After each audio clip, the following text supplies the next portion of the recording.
Halo, ketemu lagi dengan saya Rahmat Sugiarto. Assalamualaikum warahmatullahi wabarakatuh. Semoga Anda semua selalu sehat. Kita ketemu lagi dalam pembahasan video tentang HCDP, Human Capital Development Plan. Video kali ini akan membahas elemen yang kelima dari HCDP, yaitu tentang evaluasi dan pencapaian. Yuk, ikuti terus video ini. Ya, teman-teman, sekarang kita masuk pada bagian berikutnya dari HCDP, yaitu evaluasi kinerja dan pencapaian. Dari 8 elemen utama HCDP, maka evaluasi kinerja dan pencapaian adalah elemen yang kelima, yaitu merupakan kegiatan mengevaluasi dampak pelatihan, menetapkan indikator dan metode untuk mengevaluasi perkembangan pegawai secara berkala. Evaluasi kinerja dan pencapaian dalam Human Capital Development Plan bertujuan untuk memastikan program pengembangan sumber daya manusia memberikan hasil yang sesuai dengan tujuan organisasi. Evaluasi ini meliputi pengukuran efektivitas, dampak, dan kontribusi HCDP terhadap peningkatan kompetensi individu dan pencapaian strategi organisasi. Langkah-langkah untuk melakukan evaluasi kinerja dan pencapaian dalam HCDP dimulai dari menentukan indikator keberhasilan atau Key Performance Indicators atau KPI. Yang kedua, menggunakan kerangka evaluasi seperti Kirkpatrick Model. Yang ketiga, melakukan evaluasi berkelanjutan. Keempat, menggunakan alat dan metode evaluasi. Kelima, mendokumentasikan dan menganalisis hasil evaluasi. Keenam, memberikan umpan balik dan tindak lanjut. Ketujuh, mengukur ROI atau Return on Investment HCDP. Kedelapan, memberikan rekomendasi untuk perbaikan. Ya, sekarang kita akan masuk pada langkah yang pertama dari evaluasi kinerja dan pencapaian, yaitu menentukan indikator keberhasilan atau Key Performance Indicators atau KPI. Jadi KPI ini, indikator keberhasilan ini ditentukan yang pertama pada level individu, berupa peningkatan kompetensi pegawai sesuai dengan rencana pengembangan individu atau Individual Development Plan. Yang kedua, indikatornya adalah kinerja yang lebih baik pada tugas atau proyek tertentu. Ketiga, indikatornya adalah kemampuan untuk mengaplikasikan keterampilan baru di tempat kerja. Kemudian indikator pada level organisasi, yang pertama adalah peningkatan produktivitas tim atau unit kerja. Kedua, penurunan angka turnover pegawai. Ketiga, ketersediaan talenta internal untuk posisi kepemimpinan. Keempat, efisiensi dalam penyelesaian tugas atau proses kerja. Contoh KPI, misalnya 90% peserta pelatihan berhasil lulus ujian sertifikasi yang diwajibkan. Atau contoh lainnya, produktivitas tim meningkat sebesar 15% dalam 6 bulan setelah pelatihan.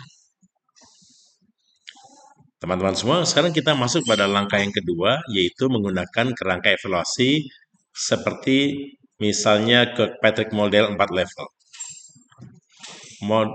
Level yang pertama dari Kirkpatrick Model adalah level reaksi, yaitu mengukur kepuasan peserta terhadap program pelatihan atau pengembangan. Metodenya melalui kuesioner atau survei setelah pelatihan. Contoh pertanyaannya misalnya, apakah materi pelatihan relevan dengan pekerjaan Anda? Yang kedua, apakah fasilitator menyampaikan materi dengan jelas? Kemudian level berikutnya dari Kirkpatrick Model adalah level pembelajaran, yaitu menilai sejauh mana pelatihan meningkatkan pengetahuan, keterampilan, atau sikap peserta. Metode ini dilakukan misalnya dengan tes sebelum atau sudah pelatihan, yang kita kenal dengan pre atau post test. Contoh pengukurannya misalnya, skor tes kompetensi meningkat dari rata-rata 60% menjadi 85%.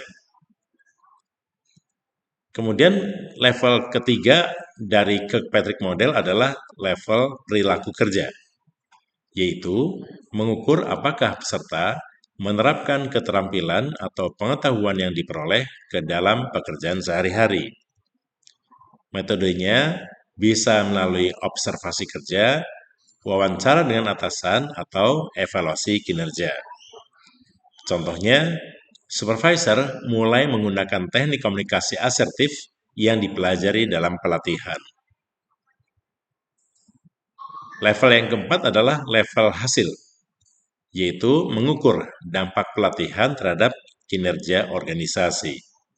Metodenya dengan melakukan analisis data organisasi, misalnya peningkatan penjualan, penurunan keluhan pelanggan, dan sebagainya.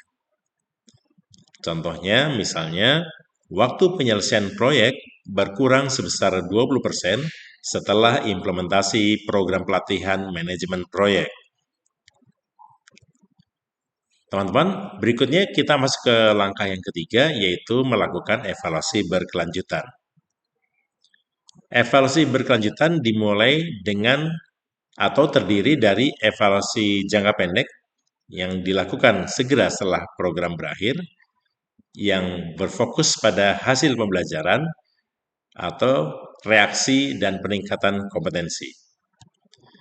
Kemudian setelah evaluasi jangka pendek, yang berikutnya adalah evaluasi jangka panjang.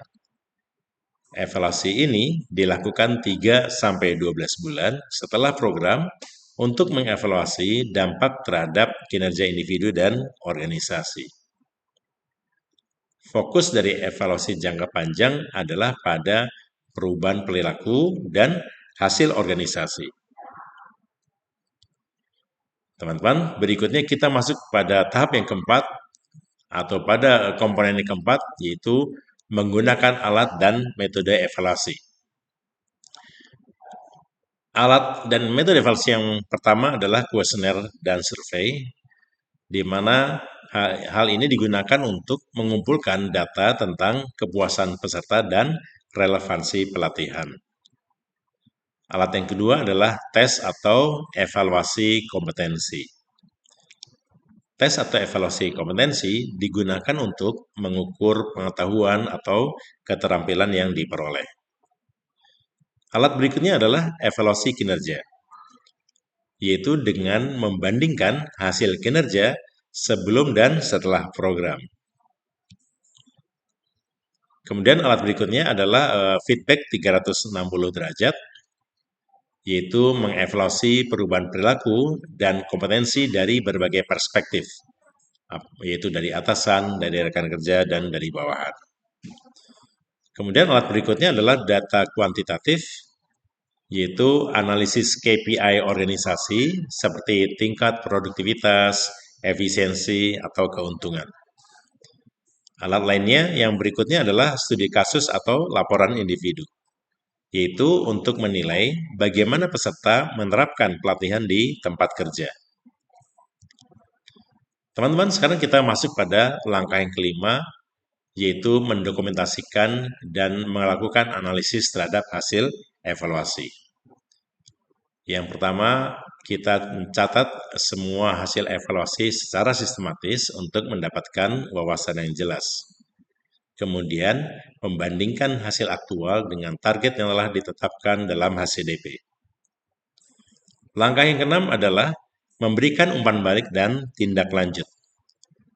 Kepada individu, berikan umpan balik spesifik tentang pencapaian dan area yang perlu ditingkatkan.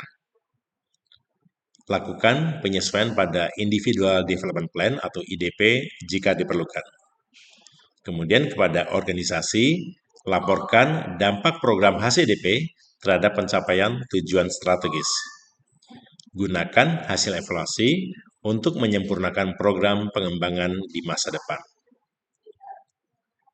Langkah yang ketujuh adalah mengukur ROI atau Return on Investment, HCDP, yaitu menghitung efektivitas biaya program dengan rumus ROI dalam persentase adalah manfaat finansial dikurangi biaya program, dibagi biaya program dikali 100%.